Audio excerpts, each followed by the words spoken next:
नमस्कार, मैं हूं विद्यासागर। स्वागत है आप सभी का टीएनपी न्यूज़ में। बिहार की राजनीति में लगातार हलचल देखने को मिल रही है। जब से नीतीश कुमार एनडीए को छोड़कर महागठबंधन में शामिल हुए हैं, तब से उन्हें विरोधियों से कम और अपनों से ज़्यादा विरोध झेलना पड़ रहा है। दरअसल सरकार बनी और उसके बाद से आरजेडी के कुछ नेता जो कि कैबिनेट में भी शामिल थे, लगातार नीतीश कुमार के खिलाफ आवाज़ उठाते रहे और फिर धीरे धीरे अब जेडीयू के तरफ से भी विरोध का सुर बुलंद हो गया है।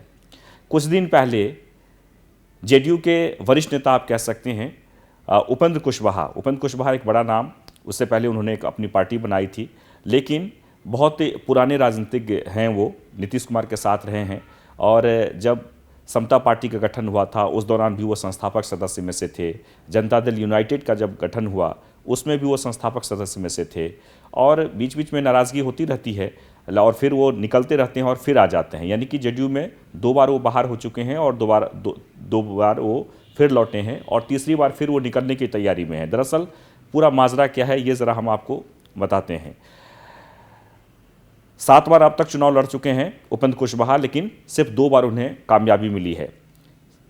एक बार समता पार्टी के टिकट पर और दूसरी बार बीजेपी के साथ जब वो गठबंधन किए थे जेडीयू से अलग होकर अपनी पार्टी बनाकर, तो उसमें मोदी लहर में वो जीत गए थे।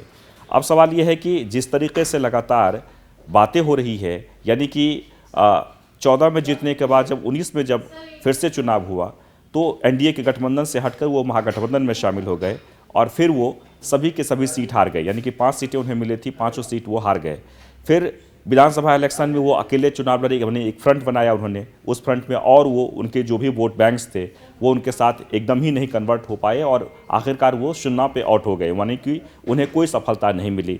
फिर कुछ ही दिन बाद नीतीश कुमार से बातचीत शुरू हुई और नीतीश कुमार ने उन्हें पार्टी में ज्वाइन कराते ही उन्हें एमएलसी का पद भी दिया और संसदीय बोर्ड का अध्यक्ष बनाया।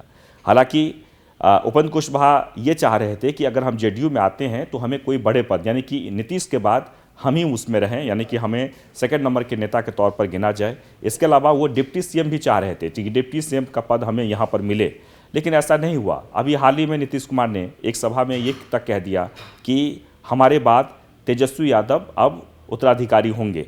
ऐसे में लगातार उपेंद्र कुशवाहा अपने आप को उपेक्षित महसूस कर रहे हैं। अपेक्षा के अनुसार जो उन्हें चाहिए था वो उन्हें वहाँ पर नहीं मिला और अब लगातार वो बयानबाजी कर रहे हैं नीतीश कुमार पर, यानी कि जेडीयू के सबसे शीर्ष नेता पर वो छीटाकशी कर रहे हैं, यानी कि विरोध के सुर बुलंद कर रहे हैं। ऐसे में नीतीश कुमार समाधान यात्रा पर निकले हुए हैं। समाधान यात्रा के दौरान जब पत्रकारों ने उनसे पूछा तो वो सीधे उन्होंने कह दिया कि हम किसी को रोके हुए नहीं हैं, जिनको जहाँ मर्जी है वो जाएँ। वो 2 बार जा चुके हैं, फिर भी हम उनको बुलाए और बहुत ही सम्मान दिए, बहुत ही इज्जत दी। हम तो हमेशा लोगों को सम्मान देते हैं, ये नीतीश कुमार ने कहा। लेकिन अगर उन्हें यही मन है कि हम चले जाएं तो हम नहीं रोक सकते हैं, वो जहां मन हो वहां जाएं। ऐसे में तुरंत ही उपेंद्र कुशवाहा ने प्रेस कॉन्फ्रेंस करके कह दिया कि ऐसे हम कैसे चले जाएंगे, भाई छोटा भाई तो अपना हिस्सा लेके जाएगा, यानी जेडीयू में अब उन्हें हिस्सेदारी चाहिए। जब उन्होंने कहा कि कैसी हिस्सेदारी, तो उन्होंने तुरंत रिपीट कर दिया कि लालू प्रसाद यादव से जिस तरीके से आपने हिस्सेदारी मांगी थी वही हिस्सेदारी हमको भी चाहिए। अब सवाल ये है कि जेडीयू के जो राष्ट्रीय अध्यक्ष हैं ललन सिंह, उन्होंने साफ तौर पर कह दिया है कि उपेंद्र कुशवाहा सिर्फ एमएलसी हैं, अब संसदीय बोर्ड के चेयरमैन वो नहीं हैं, इसमें कोई चुनाव अभी नहीं हुआ है। जबकि उपेंद्र कुशवाहा का ये कहना है कि मैं कागज़ पे अभी भी संसदीय बोर्ड के अध्यक्ष हूँ।